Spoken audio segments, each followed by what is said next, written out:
Welcome to INS, the International News Service, your source for the most important weird news from across the globe. With news analyst Kevin Harrison, actor, comedian, and musician Mike Wiebe, and professional commentator Brian Camp. INS, the news you need.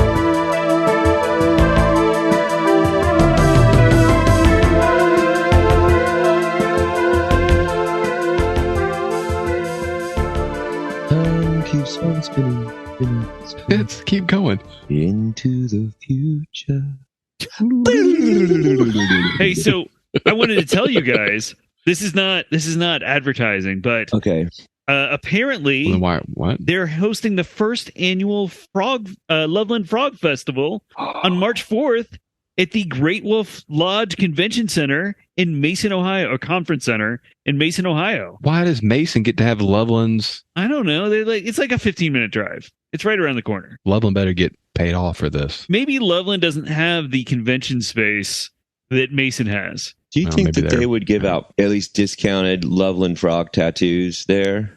Oh, yeah, probably. Well, I'm concerned. There's a list of speakers here, and none of them are us. And that is concerning. Yeah, that's concerning. Yeah, well, it's the first one. It seems like they should have some bands playing, too, and I would like to go down there and perform, considering I've written an entire album based around the Loveland Frog. Oh, man. What is that album That's not called? a bad idea. The album is called Witchcraft and Ribbits.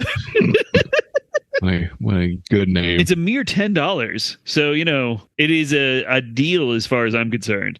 And we would scholarship one of our many Ohio listeners who living in Ohio are desperate for anything to do. Yeah. That is true. Porking their moms. Having just spent 2 weeks in Ohio, rural Ohio, but still, that was kind of true.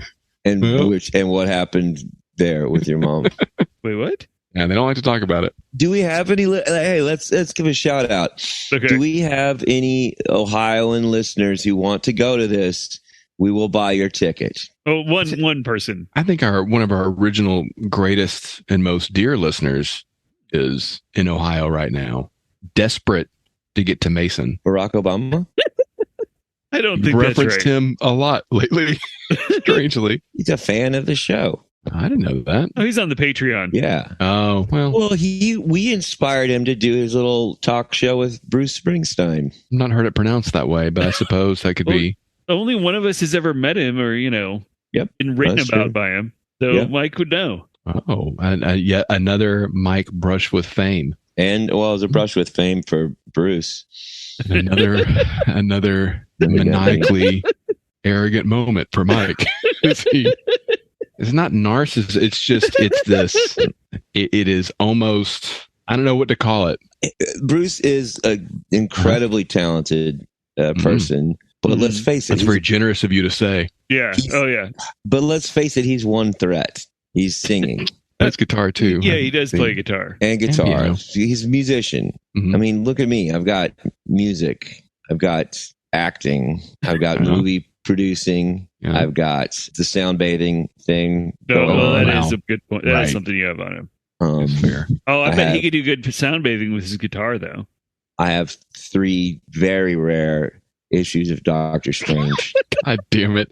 And a brand new 4th one that's pretty. So it's not like, I'm saying I'm not trying to take anything away from what Bruce Springsteen does. Uh-huh. I'm just saying I do more things. Okay, wow. Some people might say that. A lot of people, yeah. Well, you have an unfair advantage. I don't know that he has. I don't know that he's an amulet bearer. Well, he does not have an amulet bearer, which he did not. And I don't even know if he's participated in the contest of champions. I would assume not. I did just. I was in Long Beach, California, LBC over the weekend. The LBC. Yeah. How did that go? It was a great time. I got to be on a show with one of my favorite bands, Rocket from the Crypt, and they performed one of my favorite albums from front to back. Oh, that's awesome. It was fucking awesome. Nice. Did they embrace all of the peculiarities of that album when they played it? What do you mean? What is the last track? Glazed? Is that what it is? Yeah. It goes on. Did they? somebody lit up an amazingly large joint. They smoked a bunch of it on stage and handed it out to the crowd. Well, good for them. Nice. Yeah, man, it was a real hoot. And then I was just in Kevin's area, Dallas, Texas, where he did not come to support my performance. My car's in the shop. Yeah. Oh, yeah. And they haven't invented any other way to get around. There's no way. I mean, Right. I can't walk to Dallas. Yeah, there was. Oh, yeah, but just not like it's not INS canon that we haven't heard about the train you took down there all the time. Yeah, you do talk about that train a lot. You live close to the station. It stops running at 10. How was I going to get home? You made zero effort. And while you're on the train, you watch that scene from Risky Business where Rebecca De Mornay and Tom Cruise fuck on a choo-choo. No comment. Me and Ian played with Off With Their Heads. Nice. And we're performing tomorrow night at the Far Out Lounge. And by tomorrow night, I mean 3 weeks ago or something like that. Okay. But I was still, about to say, nice. Who knows? Well, we're a little in the past. this might be an episode for the future or the past. Yeah. How's that going with Ian? You still having fun doing Yeah, it? real good. We're starting to figure out a little bit of a thing for it. It's real. It's nice to have. It's called the Side Hustle. Yeah. And I believe Good we name. will have music out for it in the next 3 months. Nice. Oh, you recorded some stuff? We have one thing Okay. recorded.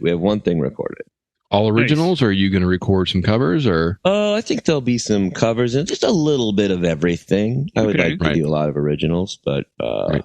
we'll see. We got some good covers. Very well, nice. to the listener, I highly recommend if you get an opportunity to see Mike and Ian's Side Hustle. It is a raucous good time. Thank you. Critics have said boffo. Wow. A big fan of my work, Mr. Bruce Springsteen. Singular threat. Bruce Springsteen. There it is. Unearned confidence. Huh? Oh, I want you guys to know, even though it was a couple of weeks ago, it was like a month ago now, maybe 6 weeks ago, Mike joked about our subreddit. One of our listeners went out and created a subreddit for us. Well, It's got- well. r/INS pod. There's surveys on there. There's seasoned fun discussions about us. Mm-hmm. And Right. so I want to recommend, I don't know if you guys have subreddits, but I recommend going out there as well as our listeners. They're welcome as well. I'd like to think that it's entirely peopled by people who used to visit the now banned racist subreddits Yeah. and people who want to spat off on how much they hate fat people. There's no That's- body shaming or shaming of any other No. kind on Well, our I'll change that subreddit. real quick. I've gotten on there. I like it. I think we're gonna. Yeah. I think we've got a real little online community in the making. Man, there's decent people listen to this.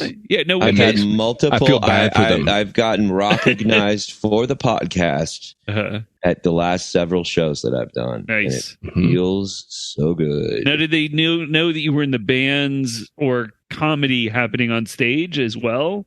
Or they were like, "Oh, you do comedy?" No, they just would come up and go like, "Hey, I know." After 15 minutes of stand up, you do comedy? Yeah, I've had that happen before. But these people were just like, "Hey, love the podcast."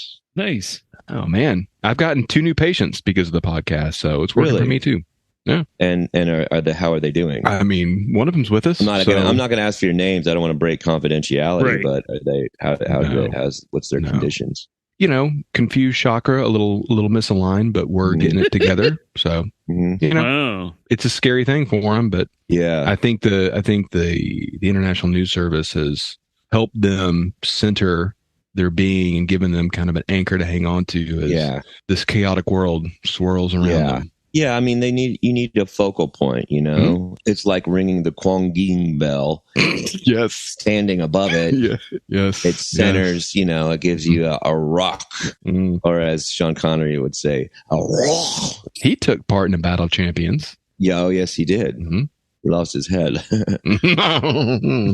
So this week we've got 2 news stories, a bonus story for our Patreon listeners, and Mm. Mike has a news story for us in Get to Know Your Podcast. Mm. Pretty exciting Have stuff. we Oh wait, told I didn't do an anyone- intro, did I? People don't know who we are. Oh yeah. Don't Who know. the fuck are Welcome. we? Welcome to the International News Service. We're your hosts. I'm Kevin Harrison, along with Brian Camp. And I am keeper of the flame, holder of the storm, the first man living and the last man standing,